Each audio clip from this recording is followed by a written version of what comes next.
Um, a world of intense chaos is the way that I would describe the things that are going on. And I'm going to talk about the cultural things first. Then I'm going to do a little bit about Israel. I have considered, I've talked to some people about organizing a tour. We have a lady in church, if you would be interested. And I'll talk about it when I talk about the Israel part of my talk tonight. But what I would want to do is more along the lines of what Jacob does in his tours, because I've seen videos of those, is the teaching about the site. If you want to get a flavor for how I view it, I do a teaching. One of my favorites is on Ezekiel Chapter 23, Oholah and Oholivah. It's on the internet. There's many copies of it. I try to do it once a year, tying in the story to Ezekiel Chapter 23 about the two harlot sisters representing the northern and southern kingdom, and tie that into the geography of Israel, the divided kingdom, and what went on at Tel Dan. It's one of my favorite teachings because it ties history and geography in Israel and the Bible and prophecy and everything together. So you might look that up, but that would give you a flavor that I do. And one of my concerns about the tours of Israel, last year we were there, we went to the Friends of Zion Museum, which is well done. But we went into the map room. I don't know have you been to the Friends of Zion Museum? A few of you have. And what they do, they have sort of what I would call Disney type rooms, sort of interactive, talking statues and that type of thing. But one of the parts of the tour, you go into a room in Israel, or you go into a room and you're standing on a map of Israel, and it shows you. It takes you on a quick tour of Israel. But what they do is they do what most Christian tours do. Not what Jacob does, or not what I would do if I led a tour. You start in Tel Aviv, you go to Caesarea Philippi, you go to Caesarea on the Mediterranean, then you go up to Mount Carmel, then you go to Megiddo, you go to maybe Nazareth, you go to the Sea of Galilee, you go up to the Golan, Tel Dan, Caesarea Philippi, you come down through the Jordan Valley, you take the boat ride across the Sea of Galilee, you take Beit Shan, go down through the Jordan Valley to Masada, to Qumran, and then you come back up to Jerusalem, and then you go back to Tel Aviv. And the problem with that is this. That's not what I consider to be the real biblical Israel. I have it. Here it is. This would be the typical itinerary on a tour of Israel. But what do you miss? You miss the mountains of Israel, the biblical heartland.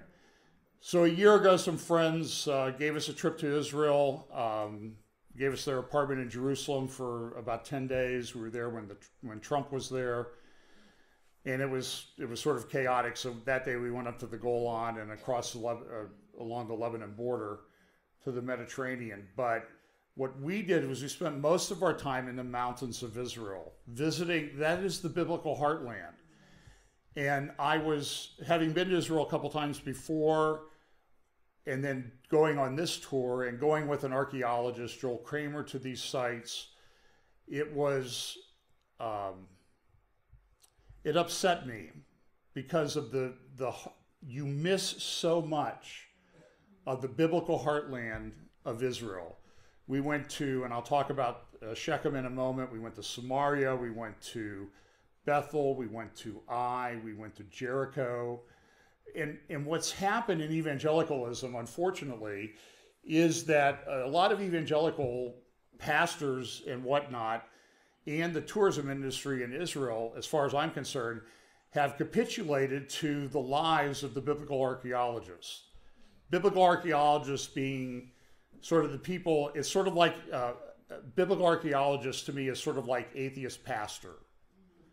They don't believe in the Bible. They make stories up. They reinvent their timelines and their history and their excavations. I'll give you an example.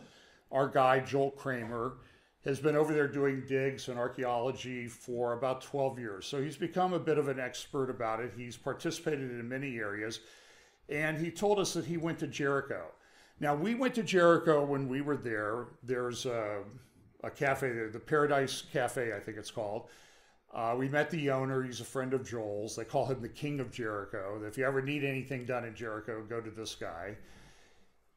And we were there for a couple of hours, and I would estimate that through the parking lot, the restaurant was a zoo. There were 40, 50 people in line at the buffet the whole time we were there.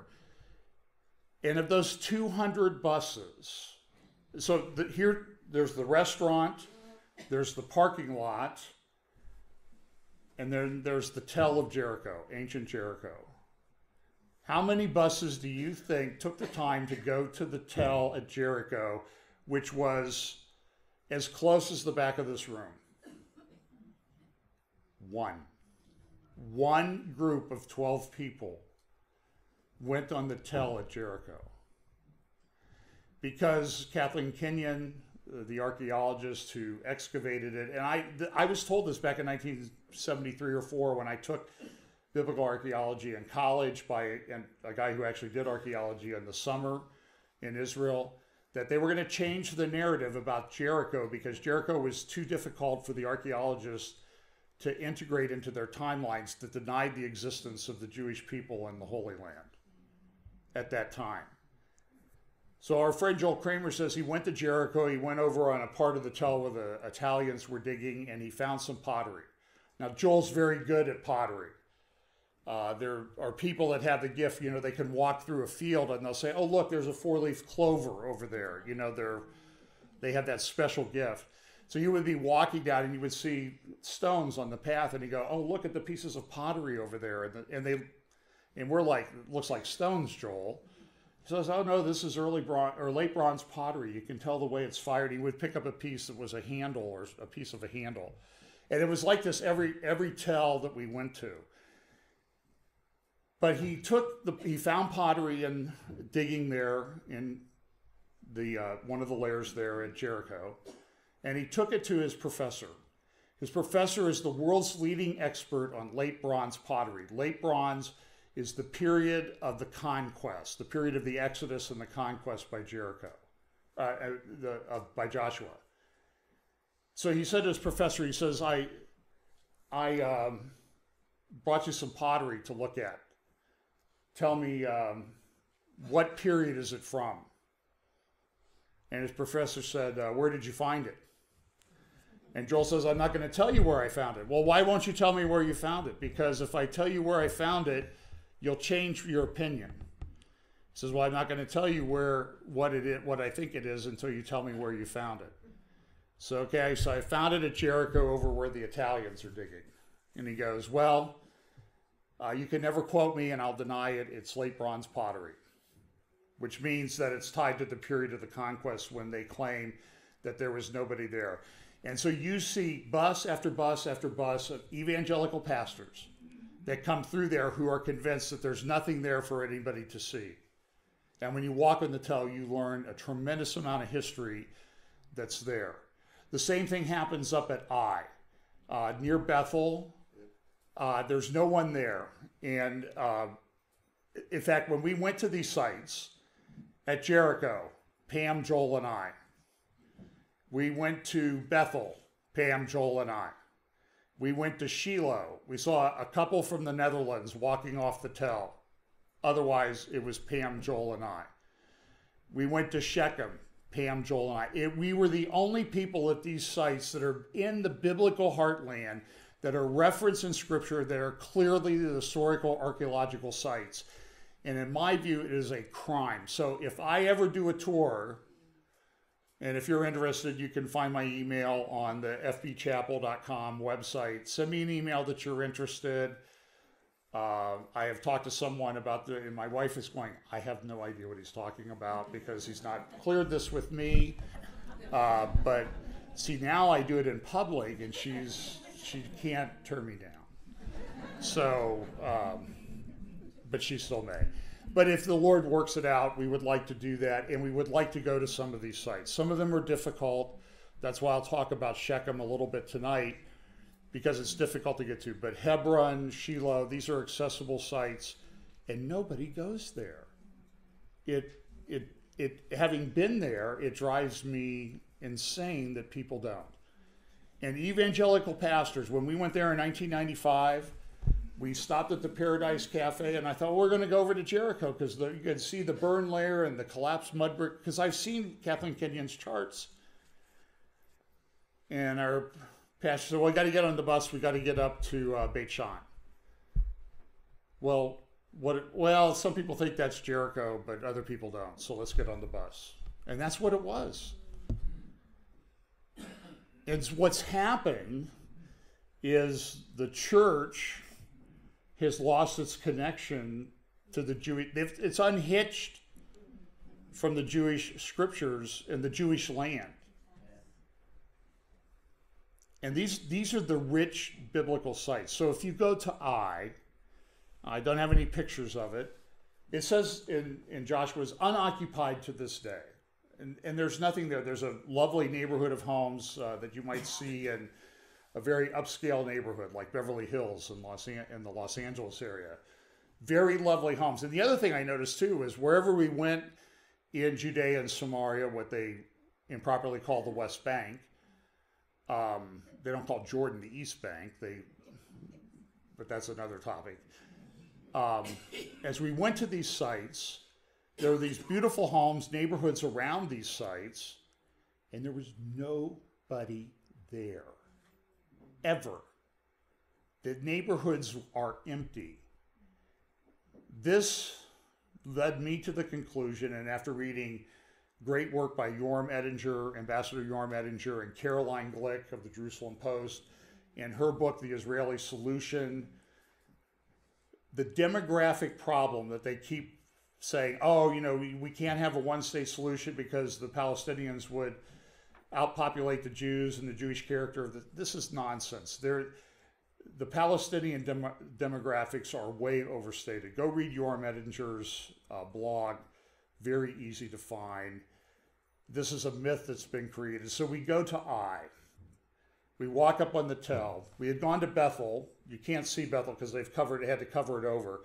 But Joel pulled out his book.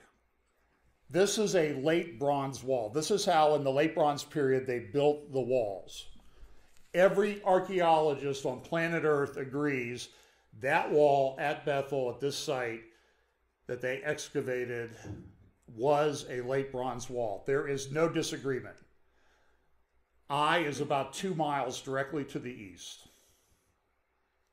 We walked up to the Tel, we went to the excavation trench, and he said, what kind of wall is that? And it was clear. You didn't even have to be an expert. We just looked at it 2 miles away. Took us 10 minutes to drive over there. It's a late bronze wall. Every archaeologist in the world denies that that's a late bronze wall. Same layer 2 miles away. When they excavated, it tells us in Joshua, when they killed the king of Ai, they threw his body into the temple area and they heaped stones over that area. Now, the stones are gone because they excavated. When they excavated Ai, over the temple area in Ai, just like the Bible said, they found a pile of stones about 30 meters long and 8 meters high, 25 feet high and 90 feet long, right where the Bible said it should be. And there's pictures of it, there's photographic proof, and yet people deny that this is the biblical city. It happens all the time. So this is the Israel that I love. It's a fascinating topography. This is a graphic that I found. Actually, I found this on a Mormon website. So I will give you that caution if you go looking for it. Use the graphics, don't stay for the theology, okay? But it gives you an idea of how the land of Israel is organized from the lowest part on earth, the shore of the Dead Sea, about 1,300 feet below sea level. As you go north, the Sea of Galilee is about 700 feet below sea level.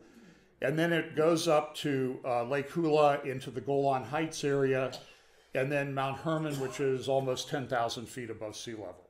So you can see there's rather dramatic rise. And that why the Golan Heights is so important. The Golan Heights is in this area here, and it's the high ground. It would be crazy for Israel to give this up. And just so to verify what Jacob said, there was a vote yesterday in the UN on resolution, it was agenda item 55. I believe this is the one, the occupied Golan. Nope, here it is, right here. The occupied Syrian Golan, this is the resolution that the UN General Assembly voted on just yesterday in New York City. And the vote, here you can see what some of the resolution says, calls upon Israel, the occupying power, to comply with the relevant resolutions on the occupied Syrian Golan.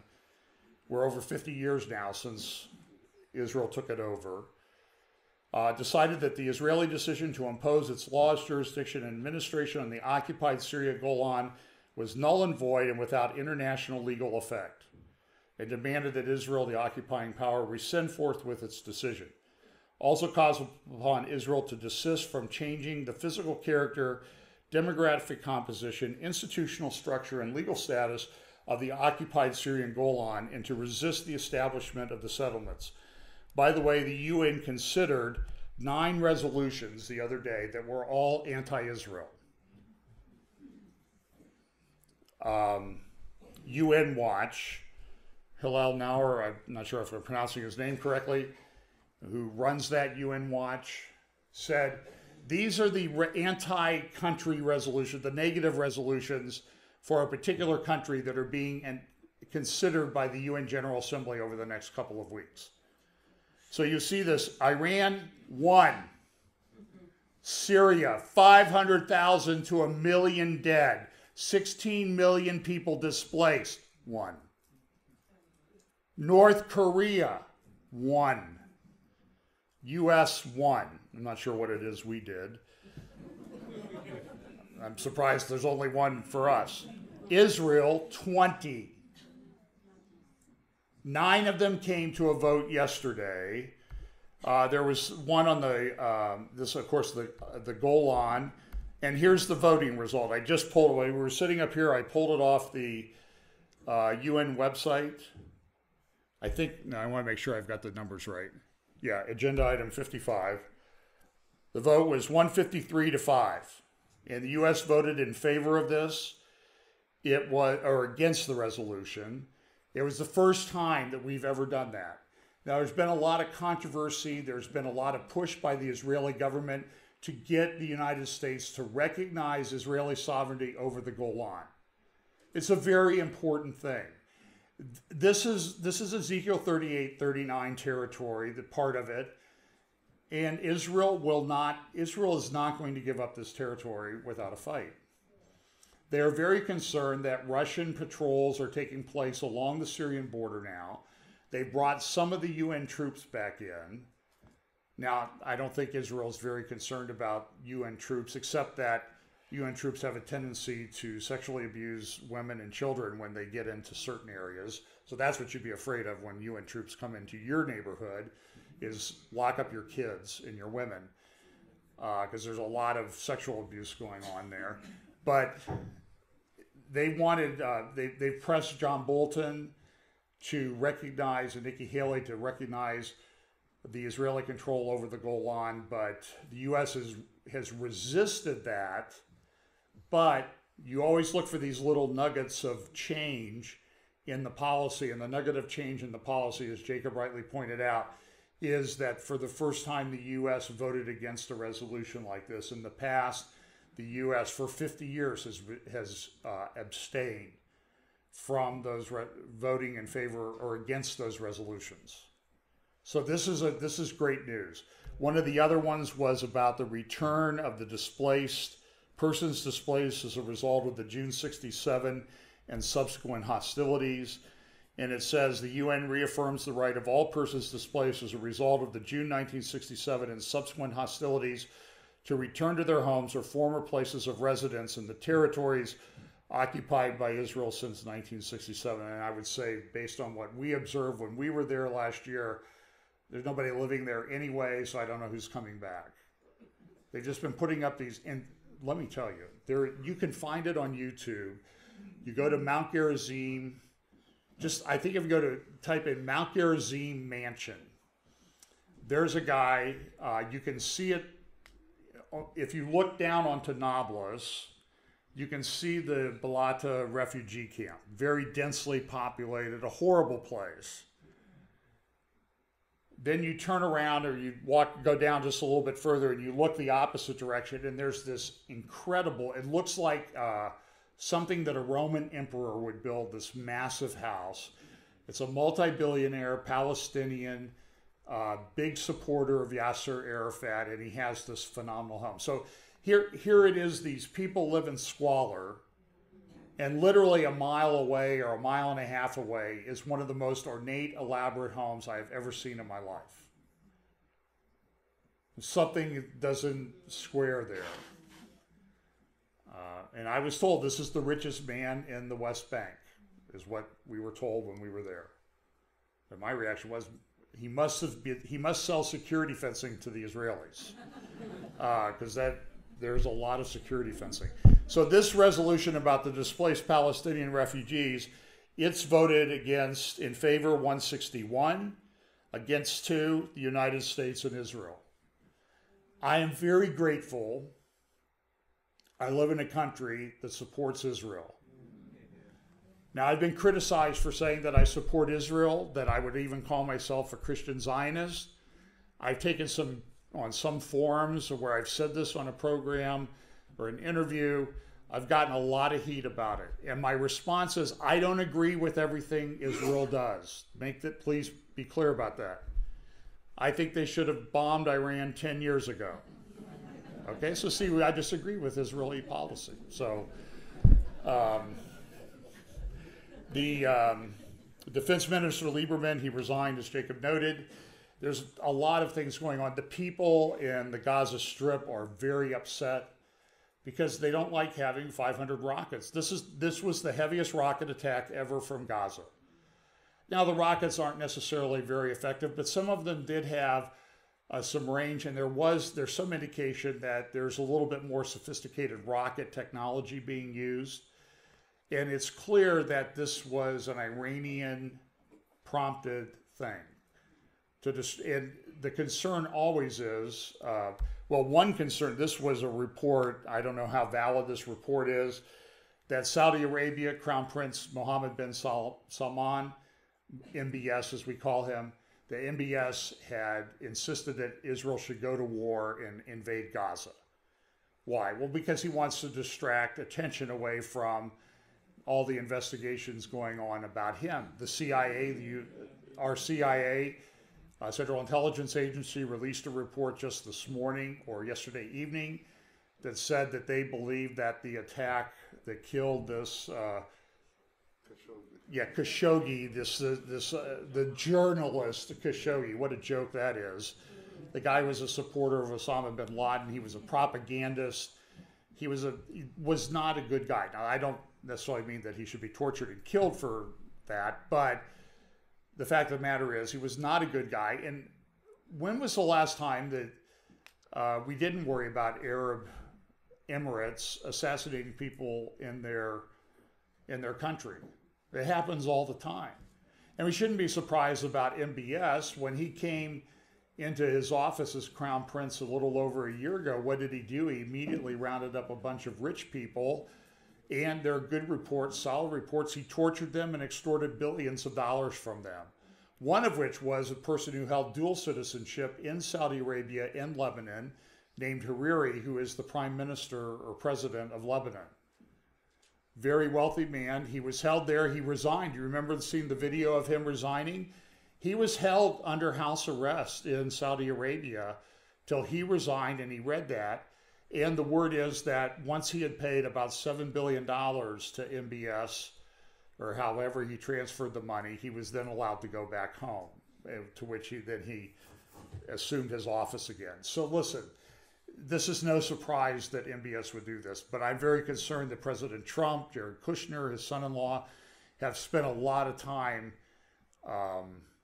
making nice with this particular individual. I trusting the Saudis is an enterprise doomed to failure, in my opinion, eventually. But look, this was one guy that was assassinated. There are 500,000 to 1 million people dead in Syria, and the media never talks about that. Done under the Iranians. Now, there's a lot of theories. Oh, the U.S. is doing this. We're bombing. Listen, the Syrian cities have been cleared out of Sunni Arabs, Sunni Muslim Arabs. They have been clear-cut, if you will, by carpet bombing, by barrel bombing those neighborhoods. You've seen the pictures of Syria. The cities are destroyed. The prophecy that says that Isaiah 17, Damascus will be destroyed, large chunks of it are, well, if it's all of Damascus that has to be destroyed, a large part of it is already gone. These cities are rubble. I mean, it's just block after block, mile after mile. A friend of mine, Mark Van Niekerk from South Africa, was recently in Mosul and was putting some pictures on his Facebook page. It's unbelievable. It's unbelievable what has gone on there. Do you hear the media a hue and cry? No, but a so-called, I'll sound like President Trump now, fake journalist gets killed in Saudi Arabia, and the world is in meltdown. It's front page news. It's been going on for over a month now. And why? What's the reason? Because they can go after President Trump on this. That's solely what's going on with this. And that's not to say I think MBS or Khashoggi are good guys. The fact of the matter is they're both bad people.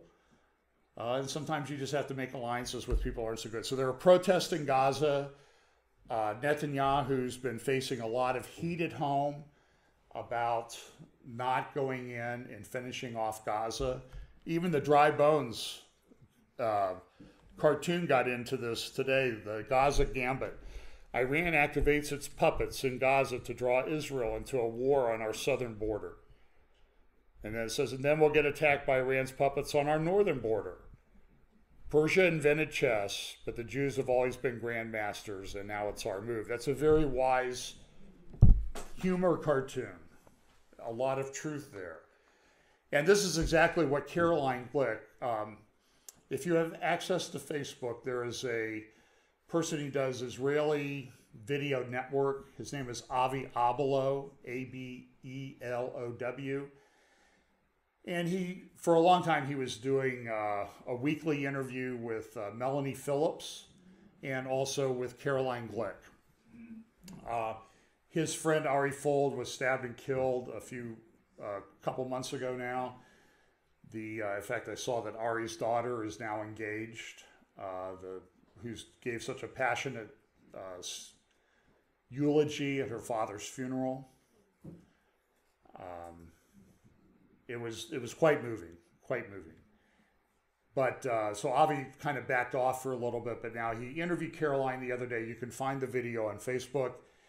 And Caroline essentially said, look, going into Gaza, there's a couple things to be concerned about. As Jacob noted, going into Gaza would be very, very difficult under these circumstances. Gaza is densely populated. It would be street to street, alley to alley, door to door, inside door to inside door combat. Most estimates are that several thousand or more IDF soldiers would be killed in such an invasion.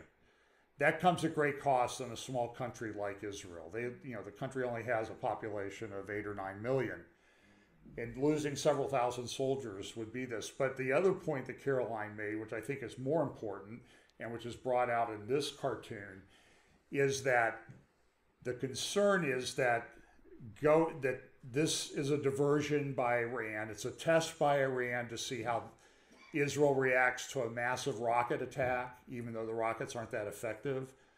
Because up on the Lebanon border, Hezbollah has 150,000 rockets, many of which have advanced guidance systems that they don't have in Gaza, and it would be a much more difficult thing. And so there historically, if you look back in 2006 or so, the Gaza incursion that took place back in those days was followed about 3 weeks later, less than 3 weeks later, by the 2006 Lebanon War. So that's a concern that the Lebanon war may follow on the heels of this, given the Iranian buildup. And we're now a couple months or more away into a quiet season where Israel has apparently not been attacking targets within Syria. Iran's moving missile technology in there, manufacturing facilities. Russia has their S-300s there. And as many newspapers noted this week, this is a very difficult position that Prime Minister Netanyahu is in.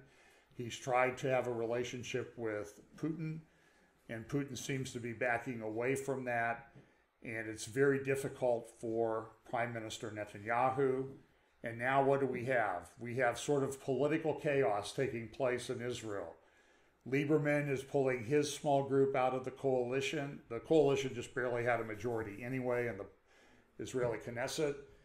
And Naftali Bennett wanted the defense minister portfolio. Netanyahu considered that. A report I just read a short time ago was that they could not appoint Naftali Bennett as the new defense minister to replace Lieberman, because if they appointed Naftali, because of other people in the coalition don't like Naftali Bennett, and they would pull out of the coalition. So what do you have? So you have Hamas, supported by the Iranians, launch missiles in a rocket barrage I've never before seen against Israel. And now you have this situation where the Israelis are, they don't know what to do, and now their government is falling apart, and they'll have to have early elections. And it's anybody's guess how that's actually going to play out. It's a very precarious situation. And it goes to show you that the world we live in, as we've talked about this week in some of our talks, as we get closer to the end, the prophetically declared events converge. They get closer. There's an acceleration. And it creates almost like a vortex and a tornado, and things get very, very turbulent in the world and very intense. And I'm personally of the mind, I have no doubt that this intensity that we're seeing build up in everywhere you look, Merkel not running again for re-election, Macron, trying to cobble together a European army. His approval ratings are at 29%. Even though The Economist puts on the cover that he can walk on water, it's incredibly chaotic. The elections in the U.S. that are apparently still going on. They're finding ballots in Broward County in trunks of rental cars at Fort Lauderdale Airport. I don't know of a third world country that handles their elections as badly as the U.S. appears to, at least South Florida. This happens all the time. Somebody asked me a question once, about what does it take to register to vote in Ohio? I said, well, you have to do this, this, and this. And I said, you're in Chicago, you can register to vote even if you're dead. So, and there's good evidence. They might have a number of precincts. They have, say, 500 registered voters, and they had 850 people vote in that particular precinct. It's math only a Democrat could love. So Caroline has a good article in yesterday's Jerusalem Post. She has a Friday column there on the last page. You can find it each week. I highly recommend that you read her. Melanie Phillips as well. I went to see, Melanie Phillips was in Ohio and spoke this past summer. Don't agree with her on everything, but she's a very clear-headed thinker. In fact, she spoke at a large church. Pastor Alistair Begg likes her, reads her all the time, and invited her to come to Parkside Church in Cleveland area to speak. So we drove up, and there were probably 4,000 people or so in the auditorium that night. It's a very large church. And I have to tell you that she was more clear-headed on truth and what's wrong in our culture and world than most evangelical pastors I hear. It's shocking. I would that it would not be that way. but it appears to be. So here's what Caroline says, concluding her article. What is clear enough is that Israel's enemies are sitting on our borders in Lebanon, Syria, and Gaza, and they are watching us and our general staff. And she's very critical of the IDF, which seems to be not wanting to go into things. In fact, there's tremendous parallels between what goes on in America and Israel. And I think sometimes what goes on here in the UK and Israel, the sort of chaos, the press, the attacks by the press, the ruling political class that doesn't seem to care what the people think. Your government is falling apart. You know that. And the words, I'm sure, I pray that the words that you don't want to hear are the words that I don't want to hear. Prime Minister Jeremy Corbyn. That would be a disaster. Somebody said, don't even speak it. So I don't want that to happen for you, because that man he hates Jews. He is a despicable human being. I read articles about him. I use him as an example. You've seen him use him as examples of my prophecy update, because he's indicative of the way the world is and the way it feels about Israel. So, but what happens in Israel is the same thing that's happening in our military. Our military is really in a bad state of decline, by the way. The reports that I read, that I get sent by people connected to the defense industry, are shocking. In the hurricane that took place down in Florida recently, they had a bunch of F-22 stealth fighters that were destroyed because they were left in their hangars at the Air Force Base. And everybody says, why didn't they fly them away? And the real answer, I believe, is they weren't capable of flying. There's a complete lack of, in fact, they're going to aircraft museums to take parts off mothballed stealth bombers so that the ones we have can fly.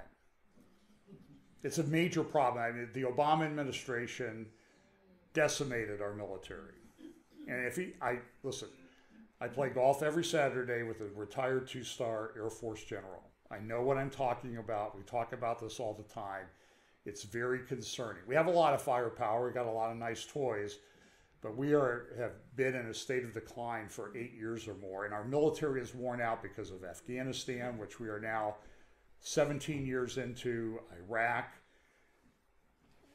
None of these are going well, and these multiple deployments, we're just wearing our military people out. So I don't know that I would count on us as the great superpower of the world, but the other problem is that a lot of the battle decisions are now made by lawyers. Now, you would think that a lawyer would say, well, that's what's wrong with having lawyers involved in more things. And the answer to that is, what's wrong with that is having lawyers involved in more things. Because now the decisions are made based on what international law may or may not provide, and whether the people that are making these decisions, the generals and whatnot, are going to get charged with war crimes in the International Criminal Court. The same thing is happening, the exact same thing, as Caroline notes it in her article, is happening in Israel. Lawyers are making all these battle decisions in Israel for the IDF. And they're not accountable to people. And listen, I work with lawyers, okay? I are one. And I don't want lawyers making those decisions. But they are. So she concludes her article with this. H hour passed when the missile landed on the bus on Monday. You remember the Israeli soldiers, the bus was hit by a missile just after 50 soldiers had miraculously, providentially exited the bus. There were 2 relatively minor injuries. They would all have been killed if they'd been on the bus. It's one of those tourist buses a lot of you have been on.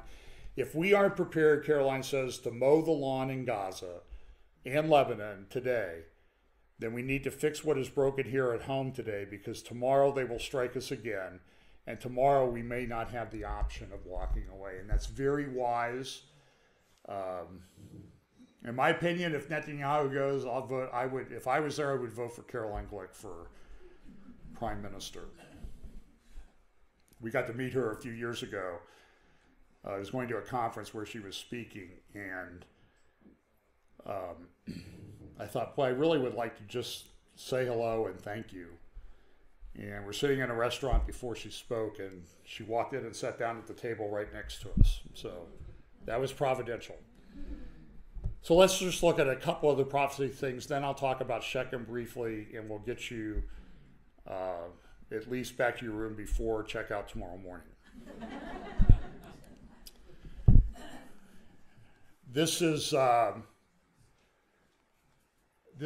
where people from Paradise, California, are now living.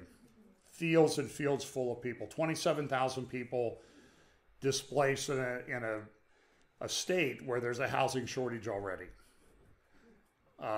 These people's lives have been totally upended by this fire, the worst fire in California history. As I think I mentioned this morning, they've raised the number missing or unaccounted for to over 1,000. The death toll keeps rising, and it's hard though because the people were essentially cremated in their cars.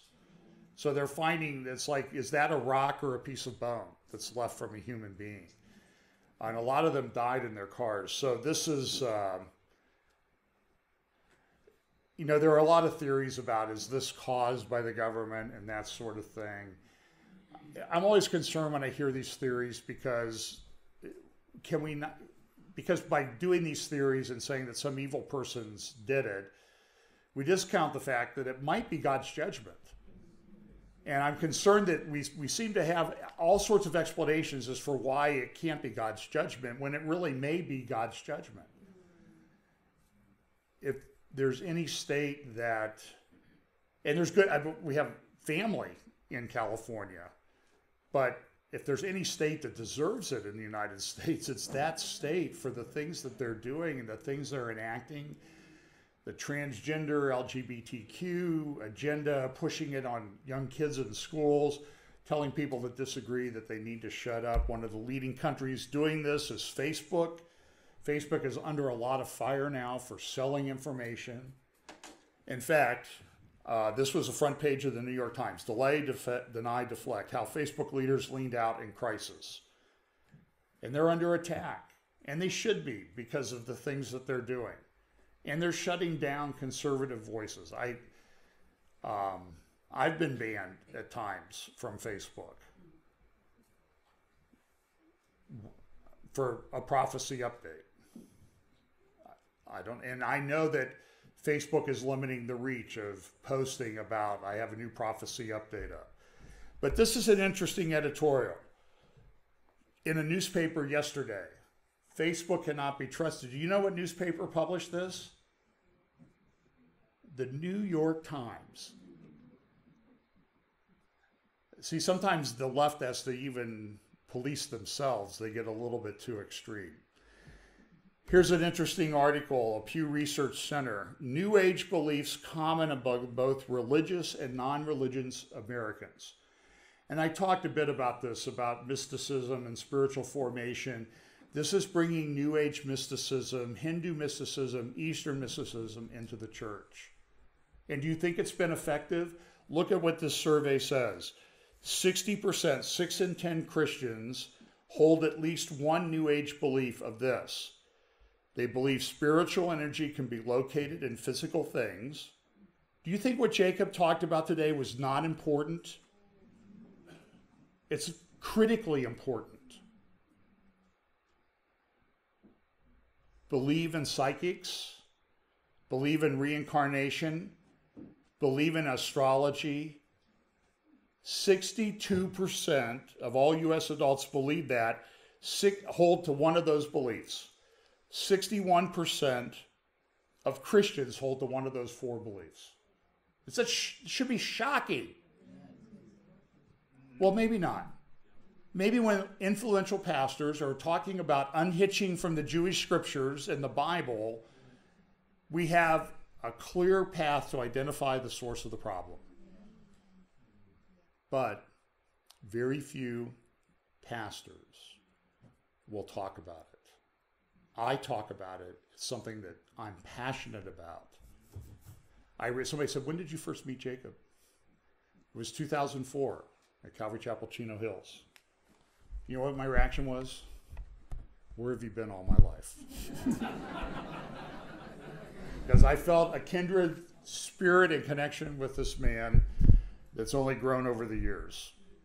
You think spirituality problems are not bad, this mysticism? Here's an interesting article. Oprah Powell and spirituality guru plans 2020 run. Marianne Williamson, who wrote A Course in Miracles that was pushed by Oprah Winfrey. Is Oprah Winfrey very popular here in... the devotion that she seems to inspire. Marianne Williamson, New Age guru, A Course in Miracles, is thinking of running for president in 2020. Now, we could, of the United States, and this election is going to bring, well, it's already started. We just had the midterms, and they're already talking about what's going to happen in 2 years. Pray for us in the U.S. I live in a county, a state, a county, a town, and a precinct that is considered to be one of the probably top 10 swing areas in the country.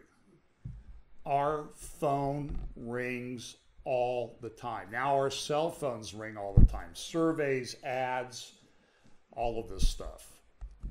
Our Governor Kasich is thinking about running for president too. Now I want to make some disqualifiers here so you don't misinterpret what I'm saying. I subscribe to a lot of publications, as I think it's important to get a broad sense of what's going on. One of them that I subscribe to is The Economist. It's published by, I think it's owned by the Rothschild family. And so it's very influential in the finance world. It does have some what I would consider to be inside information that you might not get someplace else. Each year, around November 30th, they publish a magazine that's called The World in the Next Year. So back in November of 2015, when Obama was still in office, they published The World in 2016.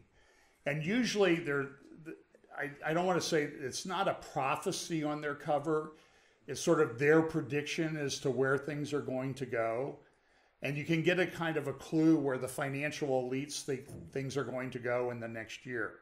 So I always find that it's interesting because it does, at least watching it for the last 4 or 5 years, it does seem to be somewhat accurate in telling us how things are going to go. So you can see the pictures here. You can see the Saudi Prince Khalid there. You see Pope John Paul II. You see Putin. Of course, you see David Cameron, but he's gone. Obama, Hillary Clinton. This was leading up to the elections in the U.S. The one person I don't think that you do see on there is Donald Trump, as I don't think he's on that. So a year later, we've had the elections in the United States, and The Economist publishes The World in 2017. And here we see this. And it's their tarot type cards, and it's called Planet Trump. Trump's been elected. What's he going to do? And there's a lot of symbolism in what they thought was going to happen, and you can interpret that cover. But I just showed you how we go from a rather busy cover to a less busy cover. And it's focused on essentially one person. In 2018, it was just computer icons. And I think it was sort of tipping us off that the rise of artificial intelligence and the importance of computers and the Internet of Things was going to be important in the coming year. And has that proved to be true? It certainly has. So what do they think the world in 2019 is going to be like? What is their cover? It was just released the other day.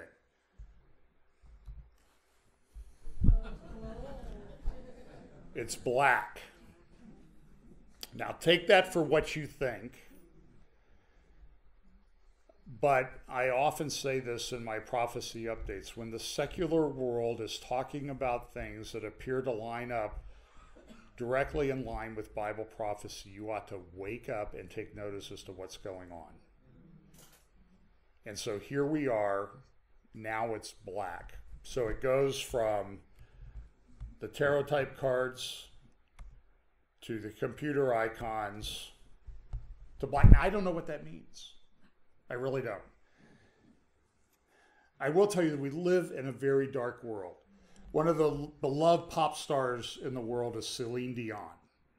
You know, some people don't think she's that talented. I happen to like her music. But I want to show you where she's going. I don't know if you see this. This is her new ad for a children's line of gender-neutral clothing.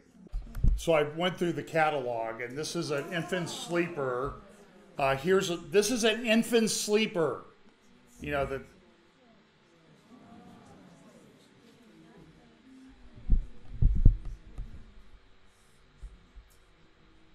we live in 2 Peter chapter 2. Well, in Luke chapter 17, Jesus tells us that an indicator of the end times, it will be a pattern that we should look for, is it will be as in the days of Lot. And 2 Peter chapter 2 tells us that Lot was oppressed by the behavior, the licentious behavior going on around him. So I often say, if what you see bothers you, that's a good check on where you stand with the Lord. Because Lot was distressed by what he saw. This bothers me. I mean, I have, great nieces and nephews that are infants. They're 3 months old. Giving with a skull on it. And we can't tell the difference. We can't come out and say the difference between men and women. Dennis Prager, a Jewish commentator in the United States, often says that the problem in modern culture, he's conservative, he's not saved, but he has a little bit of light because he's very tied to the scripture, whether he's interpreting it correctly. But he said, and he says stuff that evangelical pastors don't say, and he says, listen, they always say that if you're born gay, you're born lesbian or bisexual, and you can't change. Your sexual orientation cannot be changed. But your biological gender can be changed. That shows how messed up, twisted, upside down the world is. It is, as I said today, intense chaos. An example of this is campus sexual assault rules. Trump has come out with regulations that want to change the definition of the word sex back to what the original legislation meant for sex discrimination. Because Obama said, well, they said sex, so that can mean anything we want it to mean. That's how postmoderns and leftists and liberals interpret things. And so we'll just say sex means LGBTQ, transgender, sexual orientation, and that. But that's not what the legislation meant originally. So Trump's tried to put that back, and everybody's going crazy. And now they have these sexual assault rules that have essentially the men who are charged with sexual assault on college campuses in the U.S., if the school is receiving federal funds, they cannot cross-examine their witnesses. They can't even find out sometimes who's accusing them.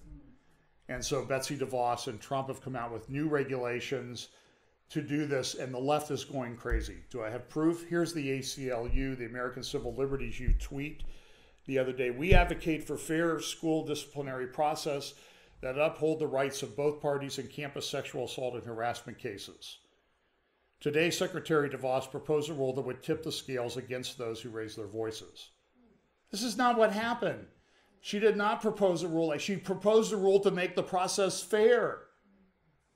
The world, up is down, left is right, right is left, and it's anything goes in our world today. It promotes an unfair process, as the ACLU said, inappropriately favoring the accused and letting schools ignore their responsibility under Title IX to respond promptly to complaints of sexual violence. It's just absolutely crazy. And then I think this is about the last article that I have. The CIA, this is the CIA coming out with the accusations against Crown Prince Khashoggi. So we can stop, or we can, can you give me 10 minutes? Okay. I was going to take it anyway. But by the way, here's a little video that I found of the Golan Heights. This is the Sea of Galilee here, up to the Golan Heights in Mount Hermon. And I think it gives you a very good idea of the lay of the land and why the Golan Heights is so important. I kind of geek out when I see maps and videos like this, and I'm grabbing them off the internet and everything to use. But it kind of gives you the idea as to why the Golan Heights is so important. And the Golan Heights is important. You know, there is one of the places we hope to go in the next few days is the British Museum, National Museum down in London. And these are the found at Tel El Amara in Egypt. They're in the British Museum in London. I don't know if you've ever seen them, but they are very important archaeological find. And I first heard about them at Shechem last year in Nablus. We went to Nablus with Joel. He told us, you know, there are these tablets that they found. There's all kinds of tablets that they found that talk about these people. And this is the description. The letters, these tablets, represent the diplomatic correspondence sent by various vassal princes of the Egyptian Empire to the Pharaoh Amenhotep III and some others. I won't say their names because I won't pronounce them correctly. They document a turbulent period when Egypt's preoccupation with domestic policy led to insurrection and instability throughout the empire. What period of time where these come from? They come from the late Bronze period that I've talked about. There was instability in the Egyptian Empire. And the word is, well, nobody ever talked about the Hebrews. They don't even know that they exist. And, you know, you people, you believe these myths in the Bible, it's all made up. The Amarna letters make reference to the Hapiru people. Hapiru people. And where? Depicted as roving bands of stateless people based in the hill country of Canaan, which you might know today as the mountains of Israel, or if you're somebody who wants to ignore history, you would call it the West Bank. Based in the hill country and conducting raids on cities, these alternative Canaanites form the basis of the biblical Hebrews. And you can find these in your museum, National Museum down in London. And so when you go to, let me move over here to, you should also know, I always have a lot of slides that never make it to my update. I did a talk once at a conference, and the person who was editing the video, like Josh would be, it's like, how do you use 100 slides in a 58-minute talk? And the answer is very simple. I skipped 30 of them. Because I had 130 slides that you didn't even see, or 30 slides that you didn't see. So we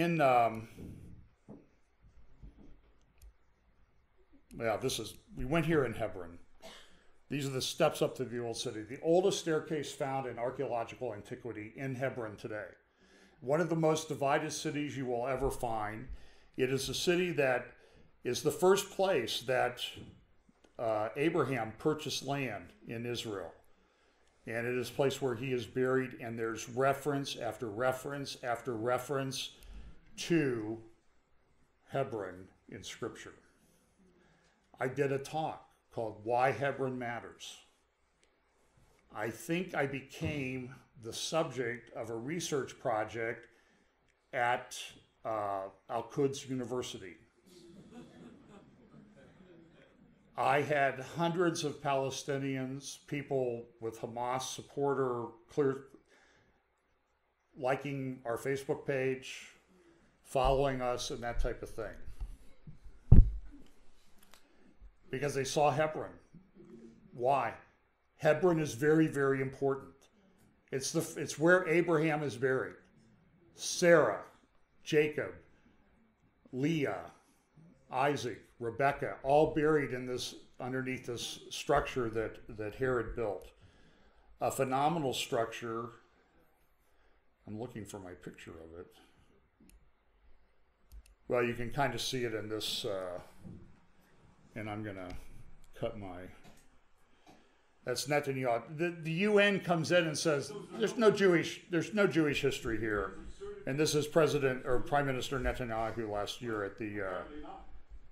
Because in July, UNESCO declared the Tomb of the Patriarchs in Hebron a Palestinian World Heritage Site. That's worse than fake news. That's fake history. Mind you, it's true that Abraham, the father of both Ishmael and Isaac, is buried there. But so too are Isaac, Jacob, Sarah, Rebecca. Sarah is a Jewish name, by the way. Sarah, Rebecca, and Leah, who just happen to be patriarchs and matriarchs of the Jewish people. Well, you won't read about that in the latest UNESCO report. But if you want to, you can read about it in a somewhat weightier publication. It's called the Bible. I highly recommend it. I hear it even got 4.5 out of 5 stars on Amazon. It's a great read. I read it every week. Ladies and gentlemen, a moment to be serious. Mr. Secretary General, I very much appreciate your statement that denying Israel's right to exist is anti-Semitism, pure and simple. Yeah. Now that's important, because for too long, the epicenter of global anti-Semitism has been right here at the UN. And while it may take many years, I'm absolutely confident that the revolution in Israel's ties with individual nations will ultimately be reflected here in this Hall of Nations. I say that because there's also a marked change in the position of some of our key friends. Thanks to President Trump's unequivocal support for Israel in this body, that positive change is gathering force. So thank you, President Trump. Thank you for supporting Israel at the UN. And thank you for your support, Ambassador Nikki Haley. Thank you for speaking the truth about Israel. And so this, the hotel we're staying in down here was built in, the original building was built in 1250. At one point it was actually owned by Charles Darwin's grandfather. There's actually a room there called the Darwin Room. It's a meeting room in the hotel.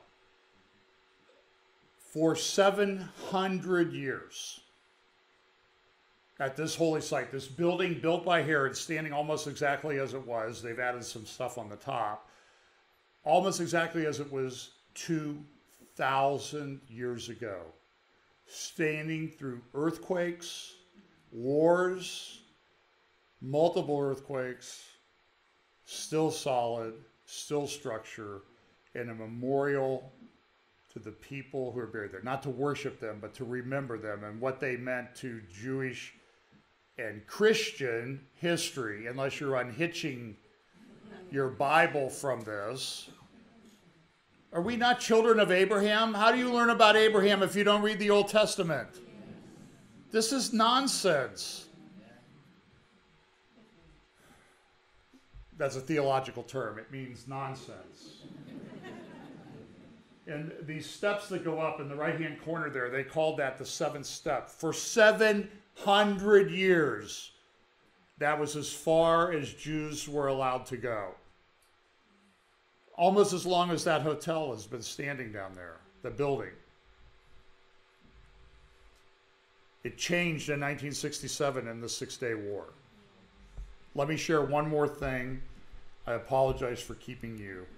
But in northern Israel, in this hill country, in the valley between Mount Ebal to the east and Mount Gerizim to the west, is a valley. There's a city of Nablus.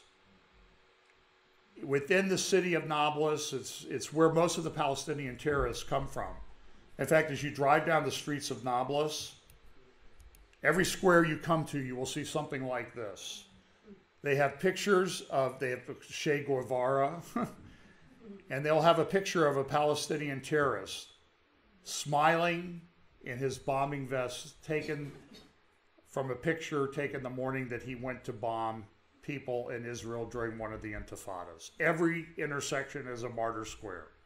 Within that city is Jacob's Well, another place purchased by Jewish people as they lived in that land. The other thing that is shocking to me, I don't know if I have a picture of it or not, as you drive up through the hill country, the mountains of Israel, and the archaeologists and people say, well, there were no Hebrews here. Oh, Haparu, that's not Hebrew. Might sound like it, but you know, it's just a made-up story. Every mountain, every hill, from the top to the bottom, is terraced for farming. You can drive 40 miles up through these mountains, and every hill and mountain is terraced for farming. It shocked me. I had no idea. Why? Because tours don't go there. That's why if I ever do one of these, I want to take people to see this. Because I think it's so faith reaffirming. And Pastor John, he stole my stuff this morning. Because it tells us in Genesis chapter 12 that the first place that Abram came and put up an altar was in Shechem. We were there. I know a lot of Jewish people. You've been to Shechem? We're not allowed to go there. It's too dangerous. It's trouble. So he went there, he built an altar. Here's a little map. Here's a sort of a picture of the ancient tell. There's another one. In Judges chapter 9, and this is what the site looked like the day we were there. There was nobody there. This is an older picture. And Abimelech the son of Jerubbaal went to Shechem in Judges chapter 9 unto his mother's brethren and communed with them all the family of the houses of mother, saying, and then verse 5, and he went unto his father's house at Ophrah and slew his brethren, the sons of Jerubbaal, whatever, being 70 persons upon one stone. Notwithstanding yet Jotham, the youngest son of Jerubbaal, was left and he hid himself. And all the men of Shechem gathered together, and all the house of Milo, and went and made Abimelech king by the plain of the pillar that was in Shechem. Back in the 1830s, a German archaeologist excavated Shechem, and they discovered, as you read in Judges, you find that in Shechem there was a temple fortress. And as you walk the tell at Shechem, you will see a place where this is what you would see if you would have been approaching Shechem in the ancient times, walking up to the gates of the city. And as you get into the gates of the city, you would eventually get to this temple area.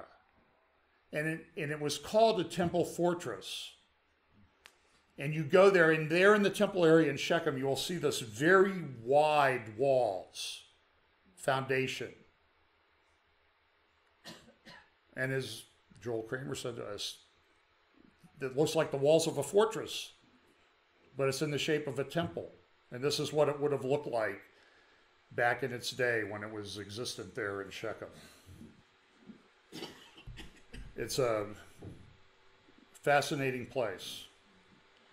Shechem sits between Mount Gerizim to the left, Mount Ebal to the right. That's where they built the altar. In Deuteronomy chapter 27, Moses said, look, when you go back to the land to remember, go to Shechem. And I want you to divide yourself into two groups. And remember, there were at least probably a couple million people. This was not a small exploratory party. This was the nation of Israel coming back into the land. Go to Shechem, divide, put these tribes on Ebal, these tribes on Mount Gerizim, on Ebal. They built an altar, and I'm pretty sure they found the altar there. You can go see it today if you can get there. Sometimes it's shut down because of, disputations, as Danny Stanley would say. These tribes, maybe 1 million people or more, shouted the curses. This is what God will do to us if we don't obey him. On Mount Gerizim, they shouted the blessings. So here are these mountains about a mile apart, and you got a couple million people shouting back and forth. I would imagine it was a little bit intimidating to the locals. So the curses on Ebal, the blessings on Mount Gerizim. And there in the temple, remember the passage that said the pillar in the plain of Shechem?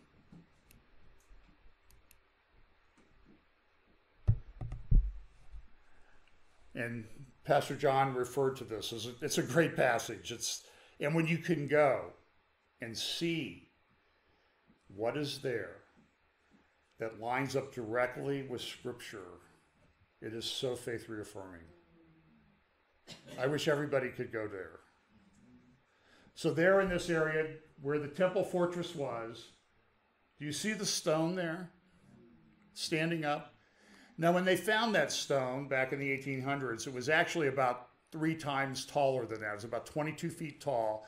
And they had to break it up, and they didn't really realize what they had. So they went back and they stood it up on the site where they found it. And I'll just read what Pastor John wrote. So Joshua made a covenant with the people that day and set them a statute and an ordinance in Shechem. And Joshua wrote these words in the book of the law of God, and took a great stone and set it up there under an oak that was by the sanctuary of the Lord. And Joshua said unto all the people, behold, this stone shall be a witness unto us, for it hath heard all the words of the Lord that he spake unto us. It shall therefore be a witness unto you, lest ye deny your God. And you can go there today to Shechem and put your hands on the stone that Joshua set up in Shechem as a testimony to God and his provision for the Jewish people. Unfortunately, it's covered today in Palestinian group. They don't even know it's graffiti. They don't even know what they have. As we left Nablus that day, we were stopped at a checkpoint going out. They pointed their guns at the Israeli soldiers, pointed their guns at us. They had the road shut down. We had to walk up, get our passports. Joel walked up there and talked our way out of the checkpoint. The young soldier, and these are young kids. They've been stabbed and killed at this checkpoint. And the Palestinians were there. About a couple dozen cars were stopped, and they were saying, just ram your car up there. Just drive your car up there and ram them. Now, it didn't make sense to me at that time, but now I think they were saying, we want to see what happens when some Americans go up there and do that, especially when your president is in the country. But the soldier said, why were you in Nablus? You shouldn't be in Nablus. It's not safe. We can't. Then Joel says, if it's not safe, let us out. And he said, why did you go there? And he said, we went to Shechem.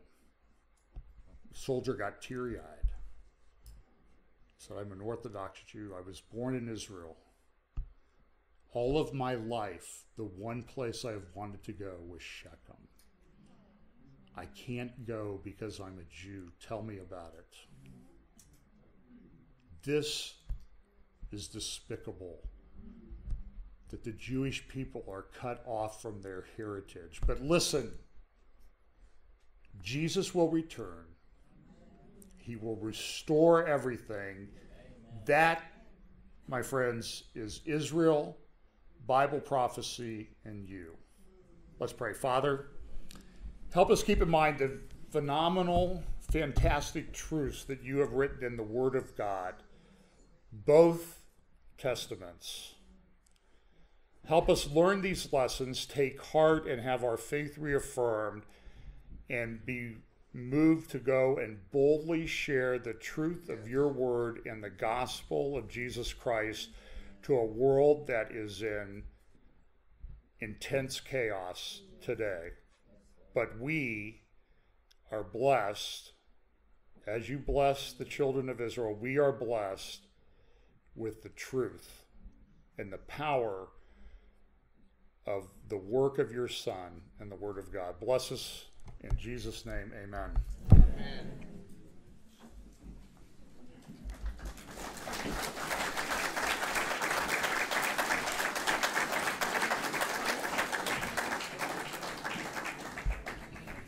We'll be continuing tomorrow with a Sunday devotional by Pastor John Peters. We will also be having the Lord's Supper.